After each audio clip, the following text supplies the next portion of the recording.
to the DolphinsTalk.com podcast, the most listened to daily Miami Dolphins podcast on the internet.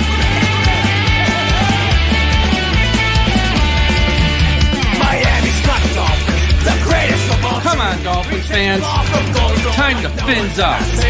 We're in the air, we're on the ground, we're always in control. And when you say Miami, you're talking to my ball. Cause we're the Miami Dolphins, Miami Dolphins, Miami Dolphins number one. Miami Dolphins, Miami Dolphins, Miami Dolphins number one.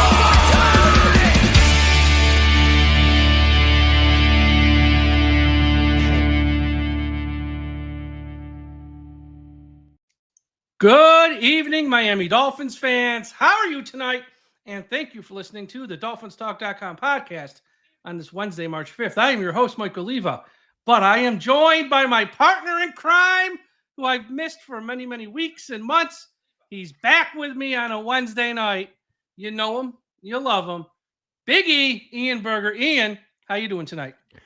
I am doing so well, Mike. I mean, I'm not 100%, but I'm so well to be sitting here talking Dolphins with you. And I know it's like March 5th and really there's there's stuff going on, but nothing. There's going to be a lot going on soon. Yeah. Yeah. And I mean, not much happening right now. Not like when you're talking regular season and we're preparing for games, but I've missed this. I really miss being behind the microphone, but you know, health first and getting my energy first. And, you know, it's all been coming back. I was telling you, it's been 5 weeks since I had a major surgery, and just happy to be sitting back here, man. And I see all the comments of everybody, and I've gotten all the love and the messages from everybody too. I can't tell you how much I appreciate that. And at the end of the day, I'm going to need a liver, Mike. So that's going to be something probably within the next 4 to 6 weeks. I'll know for sure if I get approved through the evaluation process, but that's going to be my next big step, my friend. It's going to be the next hurdle. Everyone's praying for you. Fingers crossed. You know, just a bad hand you got dealt, unfortunately, but you're dealing with it as best as anyone can. And, you know, everyone, Ian, you have no idea how many people ask about you to me. And, you know, what little I know I don't share because that's your personal business, which you've shared with me. But but the number of people who have reached out to me from people that like we both know, like Josh Moser or who, you know, those types of people, or people, just regular fans. Hey, what's going on with Ian? When's Ian going to come back? How's Ian doing? Is everything okay with Ian? And you are so loved, and this fan base loves you so much. So everyone's pulling for you. We hope this has a great outcome, obviously here. And I'm glad to have you back. You know, I had to let you rest up a little bit here, but now, you know, we got big news in this offseason. Free agency starts next week. We got the draft about 6-8 weeks away, something like that, whatever. So we got a lot to talk about. So people want to hear your thoughts. But before we get to that, a couple bits of housekeeping. Number one, today's show is brought to you by Caneswear. Everyone go to caneswear.com, the best place to get Miami Dolphins apparel on the internet. And they got stuff for the Florida Panthers, the Miami Heat, the Miami Marlins, the Hurricanes. They also got some Florida State, Florida stuff. If you want apparel for any of the teams in Florida, specifically South Florida too, go to caneswear.com. Caneswear.com. They have a place located in Davie, Florida, but caneswear.com on the internet. They ship internationally as well. Check out caneswear.com. Also, I have a little bit of an announcement I just put on social media not too long ago at Dolphins Talk Extra. Again, patreon.com/Dolphins Talk. It's only $3 to sign up. And if you sign up right now, you are automatically entered in a contest to win this very rare Tyreek Hill mini bobblehead doll. Nice. Only 144 of them have been made ever. This is one of them. Never been opened, box, mint condition, all that stuff. Sign up for Dolphins Talk Extra. Now, Monday, March 24th, I'm going to pick the winner. If you already are a member of Dolphins Talk Extra, you're automatically in the contest. If you sign up with the $3 tier, you get 1 entry. Sign up at the $5 tier, you get 2 entries. And if you sign up for the $10 tier, you get 5 entries. But with that platform at patreon.com/Dolphins Talk, bonus podcast about the Dolphins, not about the Dolphins, private message board, contests like this, you're already in. We're going to have a March Madness contest with a prize. And Ian, just this past Monday night, you would have loved this. Josh, Aaron, and myself did a retro rewatch where we replayed the Chicago Bears at the Dolphins 2002 Monday night. Ricky Williams had a big night running for over 200 yards, and we shared our thoughts on the game, talked about that 0-2 season, that game, went through it, and we have stuff like that. So patreon.com/DolphinsTalk. You can win this. Looks like a lot of fun. Yeah, we have a lot of. It's just a good place. I mean, it's a good platform. All these shows are still free, but if you want more of myself or Josh or Aaron and just more content, I have a pro wrestling show. We have other shows. So patreon.com/DolphinsTalk. Okay, let's get to the news, Ian. Big news in the past couple hours prior to us recording. Bradley Chubb, he took a pay cut. He was due to count $28.6 million on Miami's cap. We don't have the numbers yet of how big of a cut it is, but his base salary, I think, was around $21 million, and he still can reach that with incentives now. We don't have all the numbers, but it's a pay cut to help Miami out because he was going to count, like I said, $28.6 million on the cap. He was going to get cut with a post-June 1st tag because that would have opened up $19 million June 1st, which Miami sorely needs to just sign all the kids that they draft, to have money going into the season, working capital. So that was going to happen. Now this pay cut, he'll stay here. We don't have numbers yet, but it'll give Miami more cap space now in March to sign guys next week. And Chubb's still here. Now, I just want to say this. Chubb's great, but he's now coming off his third ACL surgery, and he also has had a serious ankle injury when he was with the Broncos as well. You do have to wonder how much he has left in the tank. He's going to be 29 in June. And I think Chubb knows if he was cut, it probably wouldn't have been a robust market for him when you have 3 ACL injuries. He would not have been able to earn that type of money. No way. For any reason. So for him to take the pay cut and stay here, probably the best thing for him. And for Miami, Jaylen Phillips tore his ACL like October at some point. So he's probably going to miss the start of the 2025 season. Who knows when he'll come back, maybe mid-September, late September 1st. So having Chubb and Chop Robinson now to start the year as your edge rushers. Edge rushers still need a Miami. Don't think it's not. But it's not as much of a need with Chubb coming back now. Agreed. Yeah, and it was great to see that. It was great to see that Bradley took that pay cut. And like you said, he wasn't going to go anywhere to potentially earn over $20 million in 1 year. So I think he's kind of, you hear about guys that sign 1 year prove it deals. And I feel like that's the case here with Bradley. He's going to prove that he's healthy again, that he can be a performer again. And let's hope he doesn't come out too rusty. You kind of expect that probably the first couple of games just to get him out there, but just hope he stays healthy. That's the big thing. Like you said, he's getting closer to 30 and he's had a bunch of injuries in the past, and you just don't want to see a guy like him get injured again when he's trying to prove it this year. Yeah, absolutely. And they need him. I mean, let's not mince words. They are thin at edge rusher right now. Chop Robinson's great. Everyone loves Chop. Jaylen, we know when he'll come back. We don't know. Agba probably won't be re-signed. He's gone. We said that last year too. Yeah, I know. But that was because Shaq Barrett and Chris Grier's infinite wisdom there, and all that there. But yeah, so they need him for sure. But yeah, so Chubb is still here. But let's hope he's still got something left in the tank here, because like I said, third ACL injury. That's rough. And I think it's 2 on. I want to say 2 on the right, 1 on the left, but I might have that backwards. But still, 3's a lot for anybody. And Miami went into the day with $9 million rounding off in salary cap space. Now, we don't have the numbers here, but there's been some speculation. It's going to be around 7 or 8 million. This might save Miami somewhere around there. It might be more or less. It's not confirmed. But if it's 7 or 8, that's going to take Miami to what? Like 16 million? And there's still moves to be made. We're going to talk about one here real soon. There's still moves to be made with guys like Jordan Brooks, Zach Sealer, and a couple other people. So they're going to, which they should make. They're probably going to let go of the punter, Jake Bailey. They're probably going to let go of the fullback, Alec Ingold. It's just a couple million here, a couple million there.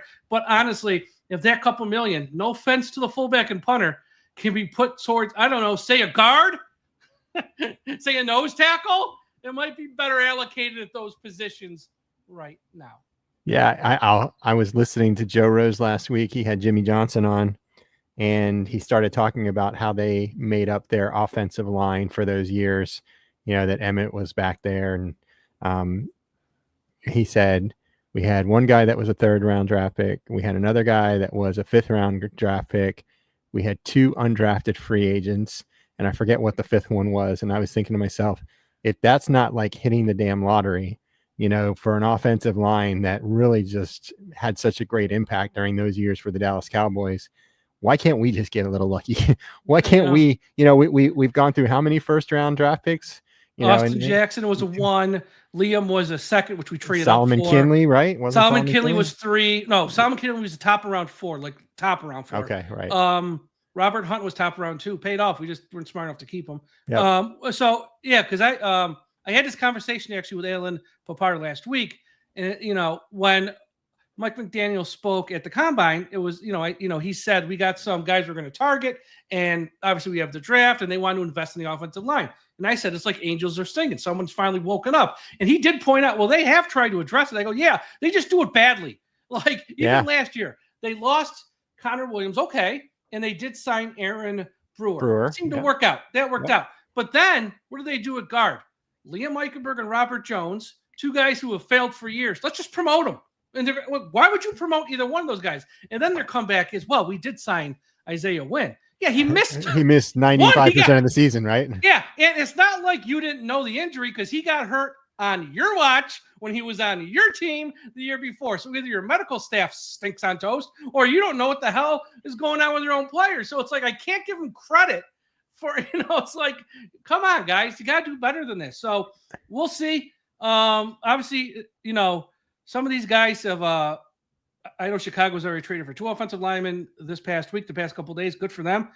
And not that either one of those guys really was a fit for Miami, but if they need to get at least one proven guy. They need to get one proven veteran guy probably next week, honestly. When free agency starts, they cannot go cheap. They cannot just wait it out. They cannot hope for the best. Like nobody wants to hear that because they know they have to do one. Now, if they get 2, great, but one proven veteran guy, and then you can worry about the other spot. Maybe you draft someone. Fine. I think most fans will be okay with that, but they better get one guy we know can play, and they better get someone who's not coming off an injury as well. That's going to be the question mark because, if you're going to get one of the top tier free agents, that means you're going to spend a lot of money, which the Dolphins don't have a lot right now, right? Well, they have enough to sign one guard.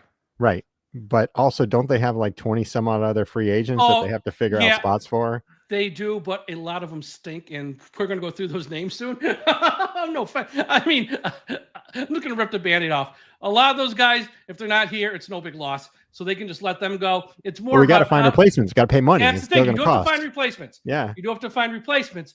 And there's ways around this, which leads to, one more news bit before we get to the main topic I want to talk about. Well, not main topic, but one of the topics. On Wednesday, today, the Miami Dolphins retained offensive tackle Keon Smith and linebacker Cameron Good by tendering them as exclusive rights free agents, which for those who don't know what that means is they are not eligible at this stage in their NFL career to talk to other teams. So they essentially just re-signed them. So Keon Smith, who they liked a lot, but he got hurt in training camp last year. There's potential there for him to be a swing tackle, although I would not count on him to be a swing tackle, but he could be like a 4th offensive tackle. He has that potential if he's healthy. And Cameron Good got hurt at the final game in 2023 versus the Bills on that run back for a touchdown, which pretty much lost us the game. He broke his leg. He missed all last year. So he's probably healthy enough now. So he will be retained. He's more of a special teams guy than anything else. So that is the other bit of news to come out today on Wednesday. Okay, we're talking about money, E. And I've spoken about this a lot, but I want to get your opinion because this is your show too. The Dolphins can create a whole lot of salary cap space with one move. And that move is to restructure Tua Tagovailoa's contract. If they give him the max restructure, that gives them $19 million they can spend next week in March. And they can go out there and probably get themselves a couple good players with $19 million on top of the other $15, $16 million that they will have. And that's before they do anything with Jordan Brooks and anything with Zach Sealer or anything with any of those guys. They could end up with a ton of money. But when you restructure Tua, that's the upside. You get all this money to spend. The downside is this is a guy who gets injured a lot. This is a guy who misses a lot of games. This is a guy, when he's a quarterback, his teams cannot beat good teams. This is a guy, when he plays very good teams, he doesn't play his best games most of the time. And it makes it harder to move on from him in 2026, 2027. And if they do that max restructure, his cap number is going to be on the books, possibly 2028, 2029 in some way, shape, or form. And you're tied to him long term for a guy who he's been good. No one's saying he's not good. Don't read into it like that. Everyone take a deep breath. He's good. But do you want to be handcuffed to this guy for that many years? Or knowing in a year or two, if you do have to move on from him, that salary cap hit's going to be so bad. It's going to be scary. So would you restructure Tua Tagovailoa to get that extra $19 million? I probably would, but the only reason why I would restructure it is to bring in a capable backup quarterback, because I don't think Tyler Huntley is going to be. We saw what Tyler Huntley was last year. He's very inconsistent. He's ordinary.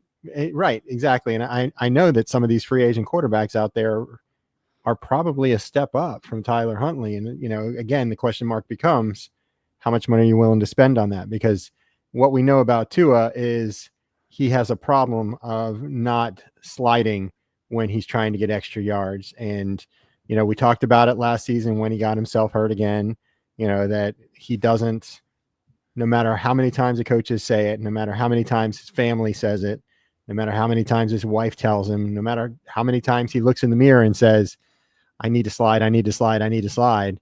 He is going head first, and he's trying to pick up that extra half yard for whatever the reason is. And he's really putting the success of the team. He's putting himself over the success of the team ultimately. And, again, it's the competitor side. And I don't know if you can change that. Again, no matter how many times people are telling him that. So that's why I say, yeah, I know, but maybe he can't for some reason. I don't know. I'd rather him take a slide and lose a yard than try and get 1 or 2 yards and then bang his head and him be out for, 4 to 6 weeks. But again, you've got to have that contingency plan. Dolphins didn't really have it. They thought they did this past year, but they didn't. So unless we want to repeat again of last season, where we're looking at 7 or, well, I know I'm exaggerating, 10 quarterbacks in a season, yeah, right? That's what like it felt yeah, like. I know. They need to have a capable backup that can help the Dolphins win. They don't, and again, they're going to be a backup for a reason because they're not starting somewhere, but still someone who can win games. All right. Since we're talking backup quarterbacks, let's play the game. Yeah, I should have made a graphic for this. Which backup quarterback do you want? So Okay. I'm going to give you some names. Hold on. Let me. I probably have a larger list.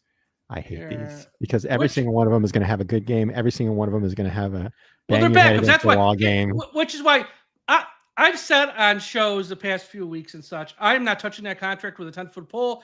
I think, when they gave it to him, I think most normal level-headed fans understood, look, he stayed healthy for all 2023. He learned how to protect himself. He learned not to get hurt. And then 2024, as I've said, Tua went into business for himself and said, I'm sliding, I'm taking off the weight, I don't care. And he didn't protect himself at all. And now there's a trust issue there. So that's why I wouldn't touch it because there's a trust issue there. But again, no one's listening to me either. So they might touch it for all I know. What do I know? But I wouldn't worry about, so I wouldn't touch it. But here's some names. And you just tell me a simple, yeah, I'd be okay with that, or no, I don't want that guy. Number 1, Mac Jones. I don't want that guy. Zach Wilson. I would consider him. Jameis Winston. I don't want to go near that guy. Jimmy Garoppolo. Same issue with injuries. I'm going to say no. That's the thing. You're going to get a number 2 quarterback with as many injuries as your starter. Might not be a great idea. But he does know that style of offense from San Francisco, so he would pick it up like a glove. Marcus Mariota, who everyone thinks is coming here. I'd give it a maybe. Although how old is he now? 34? 33? I can check real quick.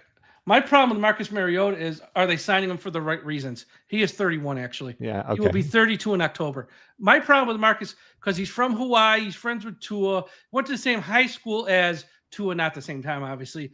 Are they just signing him to patronize Tua, or are they signing because he's the best man for the job? So if he's the best man for the job, go for it. If they're just doing it because they want someone who's not going to be threatening to Tua, then that's for all the wrong reasons. That's why we go 25 years without winning a playoff game. Here's some name. Drew Lock. Giants last year. Maybe. Here's the thing. The rest of these names are nothing special, but again, This is what you're getting with the backup. You're not signing starter 1A. So we're like, if these are clear-cut backups. I'll just give you the next three because it's like Trey Lance, Cooper Rush, Joe Flacco.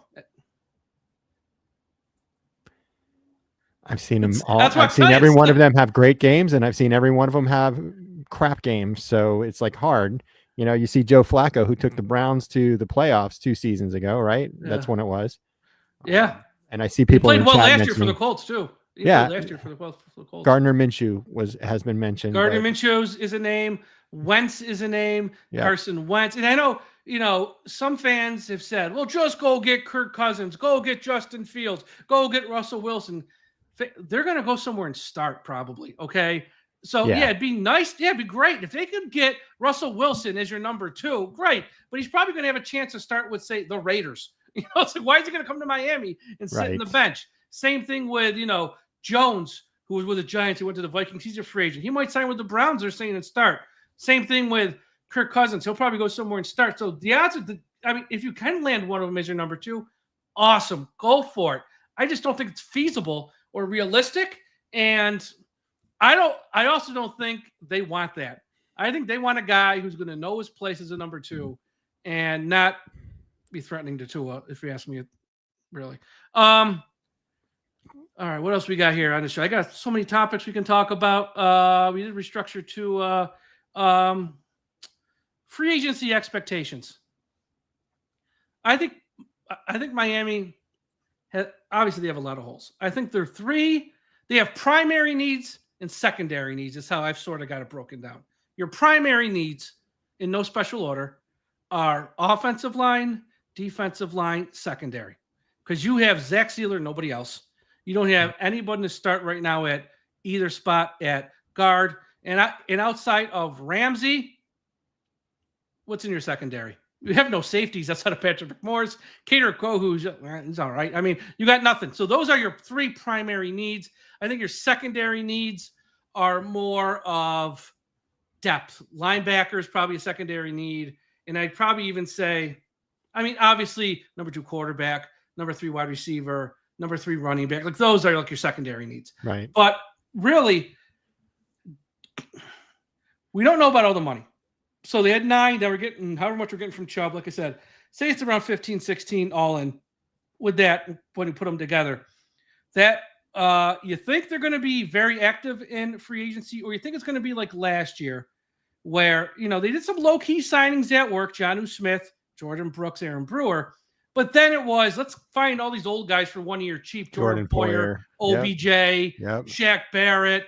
We'll sign 6 or 7 linemen because we don't want to pay one to replace Wilkins. But then at the end of camp, we're going to cut them all except for one guy in Jones, and he stunk. Like, I think, honestly, and fans don't want to hear this, I think our free agency period is going to be like it was last year because that's what I think the salary cap will allow. But I think next year, this time, where they're going to have a ton of money, that's when they're going to be going crazy in 2026. But I think this next month or so, it's going to be pretty quiet. I might be wrong because who knows how much they're going to restructure here with the quarterback, and they might be flush with money in like 3 days for all I know. But if they're still kind of like got some cap space, not a ton, I think it's going to be low key, Ian.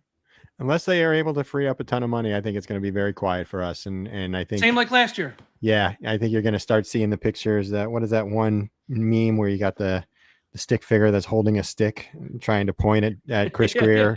Wake up, do something, right? I think we'll probably get about Sleepy 50 of those. Chris Grier. I'm waiting for those ones where, like, anytime one team signs someone, what's Chris Grier doing? What? He has to sign everybody? It's like I have a feeling we'll probably see something similar where we'll see a couple of 30-something-year-olds that are filling holes that will probably take league minimum, to be able to help where we need the help or we can't afford anything at this point. And then what we do in the draft, you're probably going to end up with 2 or 3 real impact players from the draft, I would imagine. They got to hit on the first 2 picks at least. And you got to pick and choose which is going to be most important, even though everybody says it's not for need. You shouldn't be going for need. You should be going for best available. But I'm thinking to myself, if you ain't got nobody in the safety position because Javon Holland's here's the thing, Ian. Almost every spot is a need. You want to take a linebacker? It's a need. You want to take a nose tackle? You want to take a defensive end? Sure. It's a need. You want to take an edge rusher? So who's the best out of all those categories? You want to take a safety? Yeah. So, and at 13, they're going to get someone who's really, really good. Like they can't. I mean, they literally can't screw it up. Now, I say that, and we all know they can. We all know they can. Now, if they take the running back, Ashton Gentry, I think most fans will go nuts because, like, we don't need a running back. But again, if he's the highest rated guy and they take him, you know, people are going to say, what's Chris Grier doing? He's going to say, well, I'm taking the highest rated guy on the board. I don't care what the position is. And then you're going to have that debate. Tyler Warren, the trainer from Penn State. Look, I love the kid. I love him. And in any other year, I'd say take him.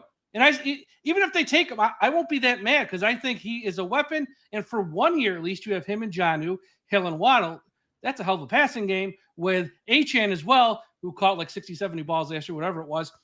That's great. And then next year, Jonnu probably won't be here because if you take Warren, at pick 13, he's going to be your guy who starts. Going forward, So I would get it, but when you have nothing on your defensive line, nothing at linebacker, your secondary is a bare cupboard. That's a tough one to justify. Priority. Yeah, that's a tough. I mean, it's not a bad pick.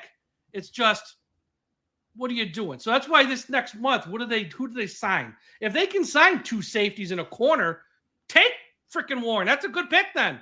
But if they don't, and you got nothing in your secondary, or you have 1 linebacker really, or you got Zach Sealer and nobody else, then that's a luxury pick at that point, Warren. You can't do that. So really what they do the next 6-7 weeks in the lead up to that draft is really important.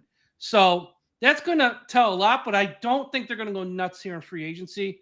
I agree with you. Chris Grier might surprise us all. He has been one to surprise us.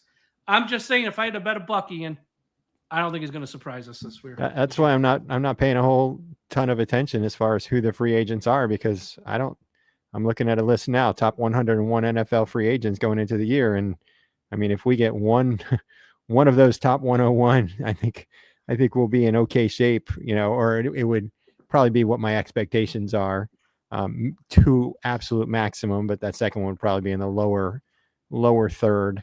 But it's hard to get excited about it because I know that we're strapped with cash. But next year, this time, they're going to, because I think most people think they will move on from Hill after 2025. And there's some other things that they're going to have a ton of money. Like, they're going to have a ton. So if you want to wait a year, folks, they're going to be very active in March 2026. But this year, we'll wait and see.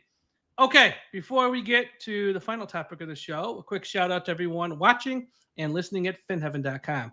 Everyone go to finheaven.com, largest Miami Dolphins message board on the internet. Also, a shout out to our friends at the I Am a Miami Dolphins fan Facebook page run by the great and talented Carlos Hernandez. If you're on Facebook, please be sure you are part of the I Am a Miami Dolphins fan Facebook page.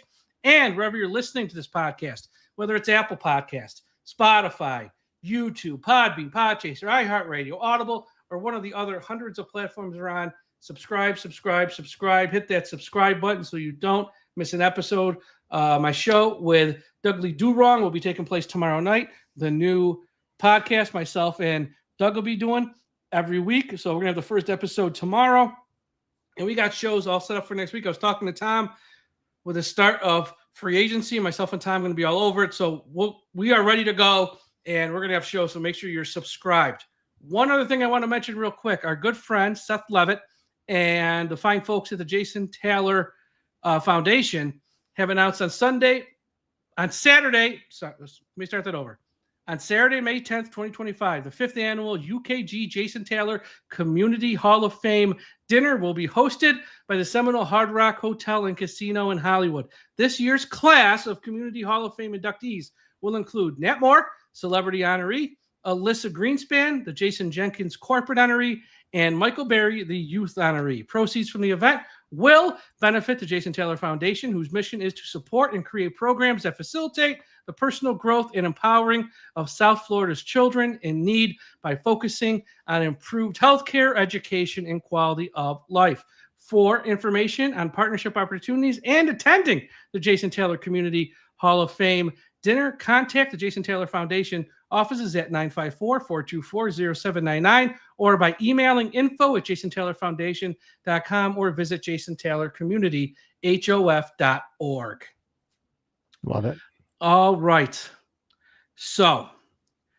I'm going to read off some names, Ian. And I want you to, these are current players on the Dolphins whose contracts are up. And just like with the backup quarterback, should Miami keep them? Should they stay or should they go? Should they stay or should they go? If I could get the music copyrights to that, I would have made a jingle to that. So, first name on the list, River Craycraft. I'm interested to see what they say in the chat too. In the chat, put up some. I'm going to say names. Give them a thumbs up if they should stay, or thumbs down if their time in Miami and it should be coming to an end. And we wish them all the best on their future endeavors. It's a nice way to put it. I like that line. I think you can. I mean, I think he's eligible for practice squad, isn't he? I don't think so. I think he's been here too long. Okay. I think he's playing too many games. All right, then I think he's gone. Yeah, I agree. And plus, with a lot of this stuff, and I know this is going to come off as blunt, and I don't mean it that blunt. Sometimes you just got to freshen things up. You can't keep putting the same band back together that is, literally failed at every step of the way. You got to get some new faces in there. You got to mix things up. You got to freshen it up. And I think with a lot of these guys I'm going to name here, some of them can stay obviously for second string roles and stuff, but for a lot of them, it's just time to move on from them. I just wish he didn't get hurt, man. He would have been. I know, but that's part of it. That's part of great. it too, though. He's always hurt. Yeah. That's part of it. That's part you got to factor in. Jeff Wilson. Unless we find somebody else through the draft, I think he's a yes, or through free agency. Even though they didn't use him very much, but if Devon Achane goes down, you need somebody besides Jaylen Warren, right? Yeah. Right. Jaylen Wright. Right. Jaylen Wright, right? Yes, Jaylen Wright. I actually think they probably shouldn't draft a running back. They do need to get like a veteran type. If they can't get anyone else and they want to bring back Wilson, fine, but I would look for someone else as well. First, see if they get something, because if something happens to Achane, because Achane is in year 3, he's great. We all love Achane. Jaylen Wright it's year 2, but he really didn't play much in year 1, so it's like he's still a rookie in my eyes. You want to get a veteran. You don't want another rookie as your number 3. You got to get someone with some experience. So if you can get someone else, great. If not, and you want to go back to Wilson, go for it. But the fact that they literally didn't use him at all last year makes me think Mike McDaniel just does not want him here. So it's possible. There's that. Isaiah Wynn. Well, these next 3 are going to be great. Isaiah Wynn. And don't just put the thumbs up, thumbs down. Put the name that you're talking about, because I don't know who people are putting thumbs up, thumbs down. I don't know which names you guys are. Okay, Isaiah Wynn. Ian, you know what? I'm starting to rub off on you. You got to go. These guys got to go. Robert Jones. You want Robert Jones? I know you think I'm crazy, but you're going to need. I know you need him. You're going to need a backup. I know you do. It don't have to be them, though. And here's the last one. This guy might get a finger from Dolphins fan, but it might not be a thumb. Liam Eichenberg. Yeah, that's time to go. I don't think he wants to come back, honestly. He knows what's said about him. He knows. And I think for him, it's probably best just to go elsewhere for his own well-being. But yeah, I think they'll re-sign one of them, honestly. I do. But if it were me, if I had, the power, time to mix it up. It's not working with these guys. You can get someone else at the same price point. Let's just try that. Braxton Berrios, who had a busy weekend last weekend, which I won't talk about. Yep, gone as well. Again, just what is he at? You don't need him as a returner anymore because you got Malik Washington. So what's he giving you at wide receiver? Not much. Goodbye. Benito Jones. And there was a report that Miami has lukewarm interest in re-signing him, which the fact it's lukewarm after how he played last year, I find amazing. Because I have zero interest in bringing him back. Yeah, he was not very good. Anthony Walker. Yeah. He's got to stay healthy, though. He's a guy who's always injured as well. Yep. Duke Riley. People are going to think I'm crazy. But, I think you need him. He's a great special teams player. Well, he's not great special teams because he was really bad at the start of last year in special teams. Yeah, but he's that additional person. And also, you don't expect him to start, right? If he needs to jump in for some reason, he'll be there to jump in. But we'll see. I don't expect him to be expensive. No, he should not be expensive at all. Yep. Tyrell Dotson. I like what I saw from him at the end of the season. Yep. And I think most fans do. Here's the thing. He played so well at the end of the season. he might have a market. So might, might yeah. have to compete to get him. He played that well. True. Like, they just got him off the scrap heap for nothing. Now he actually played so well. It's like, well, you know what? Hold on, Miami. I might have a better offer somewhere else. I might make a few bucks. Yeah. I want to make a few bucks here. Tyrus Bowser. Edge rusher they picked up when everyone was getting hurt. Yeah, not exactly. It could go either way. I don't Emmanuel care. Ogba is the same. I mean, once again, I nice like guy. I like Agba. I do. I like him too. He's a good guy and all that stuff. But one of those things where it's time. It's just time for something new. Couple more. Sirianni Neal, Special teams guy. special teams guy. Yeah. Yeah. I mean, it's fine for what he does. And last one, Elijah Campbell, which again, special teams guy. You don't really want him playing safety too much because he's just bad at safety. I mean, he's just really bad at safety. But special teams guy, yeah. And the fact they have no other safeties, they might actually have to sign him for a year. But if he's actually got to play, they're screwed because he is just not a safety. He cannot play. The amount of mental mistakes he makes at safety is actually quite scary. But he can run down a kickoff or a punt like the best of them. So, yeah, those are like some of the, I guess you would say, prominent names, although some of them really aren't that prominent. We'll see what they do. And I think it's going to be interesting here as we sort of wrap up here. We obviously had the news today with Chubb. We had the news with Armstead at the Combine when Mike McDaniel met that day. And I still think Armstead's getting cut. I think most people think he's still getting cut. I mean, one, if he doesn't retire, he's going to get cut. Because I think first. I think he'll retire. But even if he doesn't, what Mike McDaniel said first at that press conference before everything came out with the contract was, we are planning to move on without him. So the fact Armstead did that stuff was cut. Great. Thank you. Thanks. You're the man. But the plan was they really didn't want him here because you have to expect him to retire. Well, no, because Patrick Paul, you took in round 2, and you got to play him. Like, why? Because if he's back, Armstead, that Patrick Paul pick just becomes a wasted pick. And I think they don't want that to be a wasted pick. They think he can play. So, and plus he's younger, and he can stay healthy, and he's much cheaper. And now, still, if they cut Armstead, they still get $4 million in salary cap space. Yep. So it's like, why wouldn't you cut him? So I think that is going to come here soon. Just because it's, and I know everyone loves the guy because of what he did, but it's just, that's the cold-hearted side of the business, unfortunately. There's that. But I think in the next few days, we'll probably hear if they do some restructures, like I said, cut Jake Bailey, cut Alec Ingold, and then Monday at noon, all hell breaks loose. I don't know if they're going to be one of the teams we get much news on Monday or Tuesday, but I expect some announcements next week on something, especially if they're in play for one of these guards. And now there's not a lot of guards out there, but someone like Aaron Banks from San Francisco, same type of offense, he's expected to get a nice payday. If he's the one big guy they sign to play guard, okay, that's helpful. A good signing. We need that. We need it. Or if they want to sign one of the offensive linemen from Arizona, I think they got 2 guards, Evan Brown and Will Hernandez. If they want to sign one of them, go for it. All right. Like, I think you could see one quote unquote big move like that next week. If we see more than one, great. I just don't know if we'll see more than that, but I think that's going to be the thing. And also, they don't have to redo to his contract next week. They don't have to. But I think if they do it, it's going to be in the next 2 to 3 weeks because after all these guys start signing, it makes no sense to do it then. Because you want the money to sign them at the start of free agency when it starts, not, April 3rd.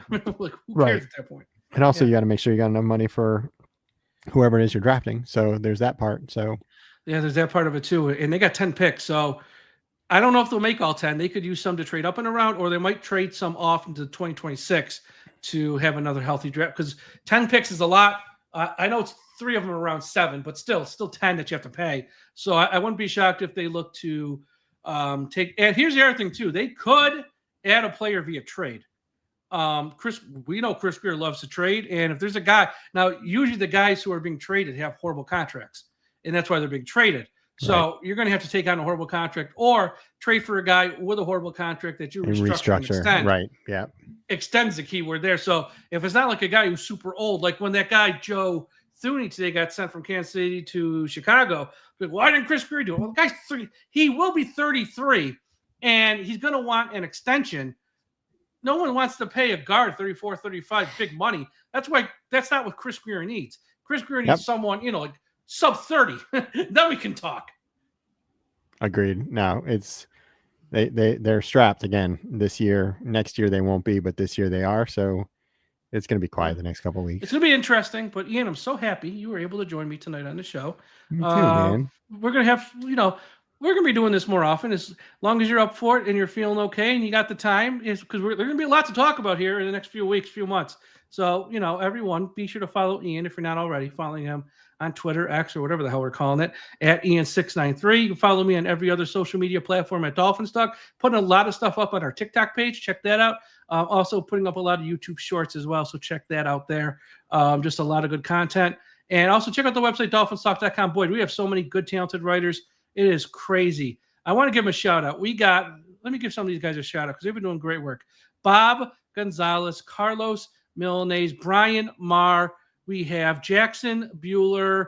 Who else am I forgetting? Nick Stella. We have Dorian Sims, Chris Oliver, Ryan Van Hoover, who's been with me pretty much since day one, it seems like. So we also got Rafi Deirdre. We have so many good writers putting up great content. So make sure you go to the website, DolphinsTalk.com, and check out the written stuff they're doing. It's really, really good. You don't have to agree with everything everyone says, but it's good to hear a wide range of opinions, and that's what you get at the website.